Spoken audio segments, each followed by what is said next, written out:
Aku menganggur cukup lama setelah lulus kuliah. Orang tua aku sudah mulai memaksa aku untuk bekerja. Mungkin dia tidak bermaksud menekanku, tapi setiap hari jika bertemu, mereka selalu bertanya, kapan aku bekerja? Karena saat itu memang keuanganku sedang pas-pasan. Hingga akhirnya aku pun berusaha lagi mencari-cari pekerjaan. Kali ini tidak muluk-muluk ataupun pilih-pilih. Apa saja asal halal akan ku kerjakan. Namaku Irfan. Setelah mencari kesana kemari, akhirnya aku mendapatkan pekerjaan dan syukurlah aku bisa mendapatkan pekerjaan di salah satu dealer mobil di kota besar ini.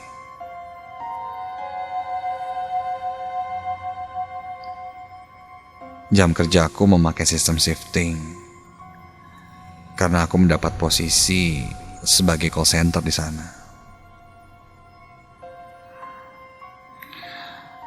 Pertama kali masuk saat itu, aku kerja ke bagian shift malam.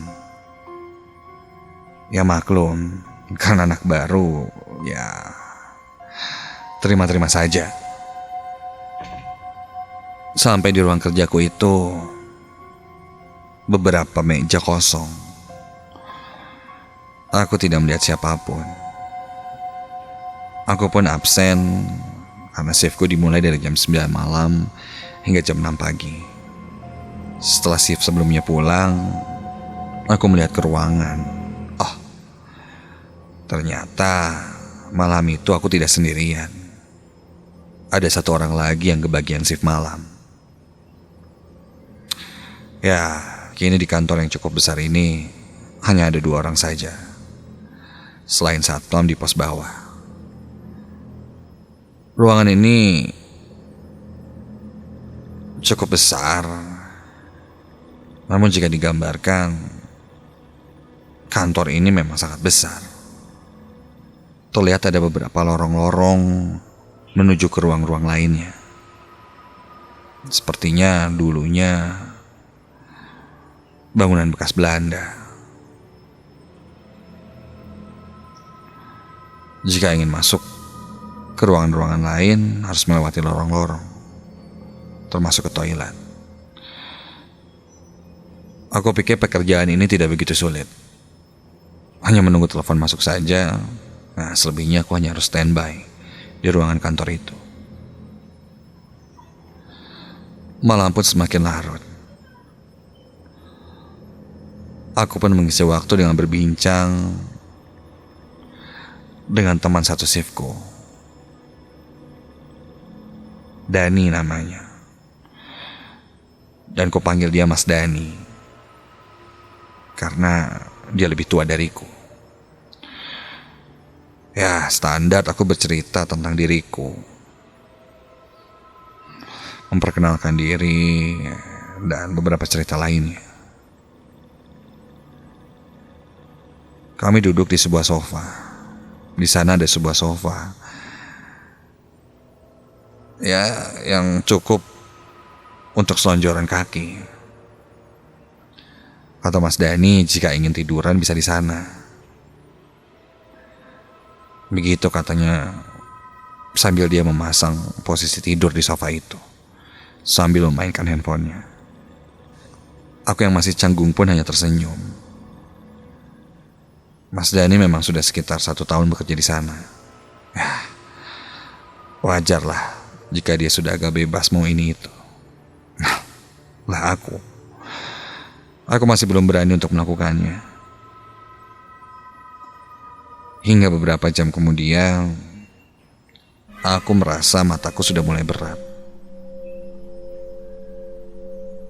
Aku lihat Dani sudah tertidur pulas. Mau bagaimana lagi? Tak enak juga jika aku harus menegurnya. Sampai aku tersadarkan ketika mendengar bunyi telepon. Kulihat jam menunjukkan jam 2 pagi. Nyubuh banget nih pelanggan. Aku pun mengangkat telepon itu. Halo, selamat pagi dengan call center PT XYZ. Saya dengan Irfan. Ada yang bisa saya bantu? Halo? Halo? Halo? Ini orang iseng nih kayaknya nih. Halo? Halo, dengan call center bisa saya bantu? Halo?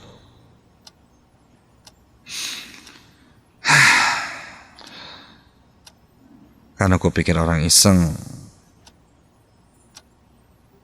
aku pun berniat menutup teleponnya. Namun baru saja aku akan menutup teleponnya. Tolong saya. Halo? Tolong. Halo, Mbak? Halo? Tolong. Mbak? Tutup sih. Apa nih? Aneh banget.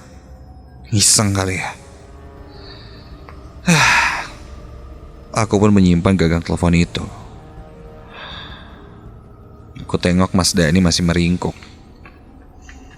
tertidur pulas. Cukup bosan juga pekerjaan ini. Tapi ya mau bagaimana lagi. Mataku yang sudah mulai mengantuk ini, ku coba paksakan. Aku lalu kepikiran untuk membuat kopi saja. Ya, agar tak mengantuk. Memang bukan kebiasaanku untuk mengopi. Tapi ya coba saja. Aku pun membuat kopi di dispenser sebelah mejaku itu.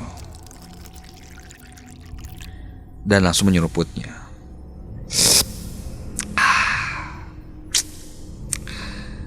Kopi itu masih panas. Namun cuaca Bandung yang dingin pagi itu membuat kopi itu tidak terlalu terasa panas. Hingga tak berapa lama,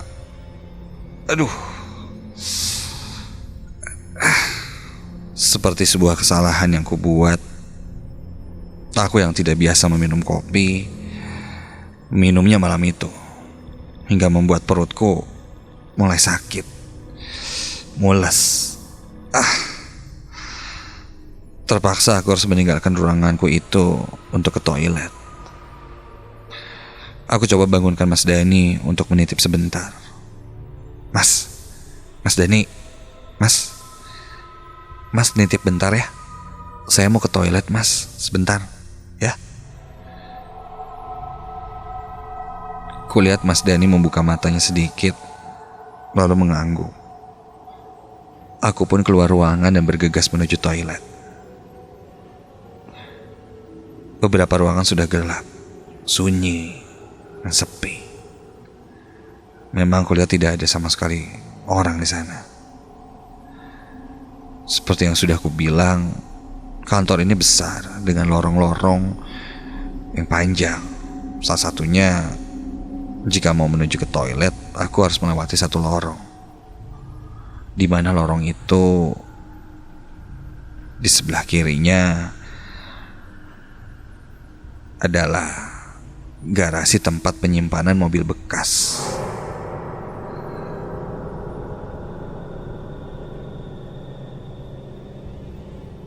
Yang dimaksud mobil bekas bukan mobil yang siap jual lagi, tapi mobil-mobil bekas tabrakan. Iya,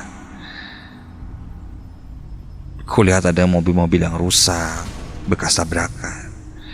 Ada yang depannya penyok, ada yang hancur, ada yang sudah menjadi bangkai hingga berkarat. Dan semuanya nampak menyeramkan. Aku tidak habis pikir bagaimana nasibnya orang yang berada di mobil itu. Jika melihat kondisi mobilnya sudah hancur berantakan seperti itu. Aku agak bergidik ngeri ketika lewat sana. Namun aku coba abaikan. Aku jalan terus ke toilet yang memang posisinya ada di sebelah gudang itu, atau garasi itu. Sampailah aku di toilet. Baru saja sampai di toilet, semerbak tercium bau amis. Seperti bau ikan busuk. Aku kira baunya dari tempat sampah di kamar mandi itu. Bau busuk itu membuat rasa sakit perutku hilang. Aku pun buru-buru keluar dari kamar mandi itu karena tak kuat mencium bau busuk yang menyeruak di sana. Namun ketika akan kubuka pintunya, loh, apa nih? Pintunya susah dibuka. Apa sih? Woi.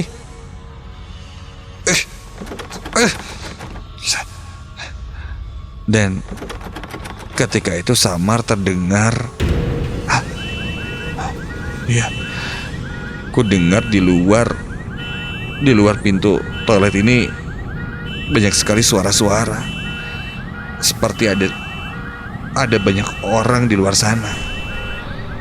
Dan ku dengar juga suara mobil yang menyala. Bahkan terdengar suara klakson mobil. Dan sangat ramai di sana. Dan gaduh. Aku pun memaksakan diriku untuk membuka pintu toilet itu karena aku penasaran. Suara-suara itu semakin jelas terdengar olehku. Aku pun coba dorong pintu itu. Ku dobrak sampai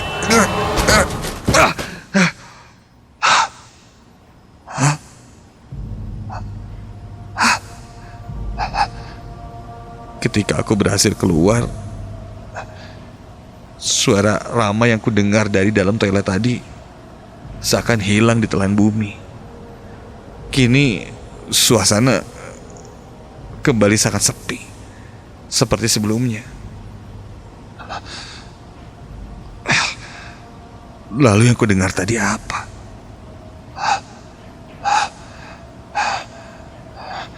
Merasa ada yang tidak beres, aku pun berlari kembali ke ruangan kerjaku. Melewati mobil-mobil kerusak itu hingga tiba-tiba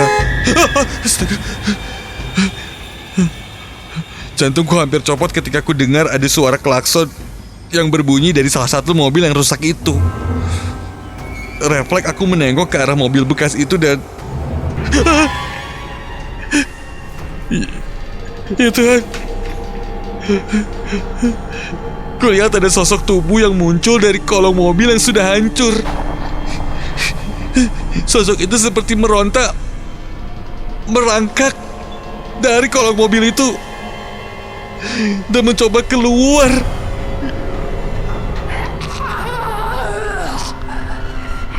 Dan kulihat semakin jelas, sosok itu sosok seorang perempuan dengan bentuk tubuh yang sudah tidak jelas, sudah hancur. Dia merangkak menggunakan tangannya, dan ketika dia berhasil keluar dari kolong mobil itu, ya Tuhan, kulihat sosok perempuan itu badannya hanya setengah badan. Dia meronta dengan tangannya, merangkak semakin mendekatiku. Wajahnya hancur, namun matanya terlihat masih melotot ke arahku sambil merintih kesakitan. Kakiku lemas dan aku berusaha untuk pergi dari tempat itu. Ketika berlari, kulirik di gudang itu banyak sekali orang-orang. Namun aku tidak berani memastikan sosoknya seperti apa. Namun jelas terdengar suara rintihan orang-orang menangis kesakitan dan meminta tolong. Aku pun langsung kembali ke ruangan, masuk dan menutup pintu sekeras-kerasnya. hingga membuat Mas Dani terbangun kaget. Dia pun kaget melihatku yang panik dan ketakutan. Dan Mas Dani pun menenangkanku. Lalu aku pun menceritakan apa yang ku alami pada Mas Dani. Dan dia bilang memang sudah tidak aneh. Kejadian yang terjadi di lorong itu memang sering. Mobil-mobil bekas kecelakaan sudah pasti membuat tempat itu jadi angker. Bau amis yang aku cium serta sosok yang kulihat kadang memang sering menampakkan sosok-sosok dari korban tabrakan yang mungkin arwahnya masih berada di mobil itu.